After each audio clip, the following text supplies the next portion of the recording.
White 30,000 పడుతున్నాయి. First రకం 50,000 పడుతున్నాయి.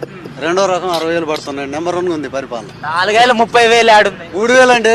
3,000 వేసుకోవటమే. సూపర్ 6 మన సంక్రాంతికి బస్సులు 6 బస్సులు పెట్టి పోయినాయి ఇక్కడ నుంచి.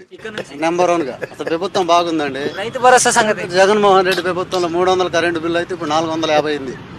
అంత మంచిగా చేస్తున్నాడు. రైతు భరోసా సంగతి ఏంటి? 20,000 చేస్తాడండి రైతు భరోసా. 40,000 వేయాలని ఆగిండండి. 20కి 20 కలిపి 40 వేయాలని ఆగిండు. అమ్మఒడి ఎంత మందికి ఉంటే అంత మందికి ఇస్తాను. దాని పరిస్థితి ఏంటి? ఇప్పుడు అమ్మఒడి 2 అని చెప్పిండుగా. అవి 4కి, మొగుడు పెళ్ళానికి 2 పిల్లలకి మొత్తానికి వేయాలని ఉండడు. మద్యం పరిస్థితి ఏంటంటారు మరి? మంచి ఇళ్ళు దొరకటం లేదు కానీ మందు దొరుకుతుంది. మరి ఉచిత బస్సు కూడా వస్తుందానే? వస్తుంది. మొన్న సంక్రాంతి కూడా పోయింది. చెప్పుగాక మజాక్ జరుగుతున్నాయి అంతే. కందులు ఇంత ముందు 10,000 అమ్ముతే ఇప్పుడు 6,000 అంటుండు. మరి మినువులు 12,000 అమ్ముతే 4,000 అంటుండు. మిర్చి మరి అదేనండి 30,000 చెప్తున్నాం వైట్. నిజంగా చెప్పగా ఎంత 30,000 అండి వైట్. తాలుగాలు 30,000 అమ్ముతుందండి చంద్రబాబు గారి ప్రభుత్వంలో. 30,000 అంటే అదే పరిపాలన బాగుందండి. నెంబర్ 1 ఉంది. ఇట్నే ఉంటే రైతులు తలా ఒక మందు బుట్టి తీసుకుని కూర్చుంటారండి చాలా కాడ. కంటెంట్ నచ్చితే సబ్స్క్రైబ్ చేసుకో మావా.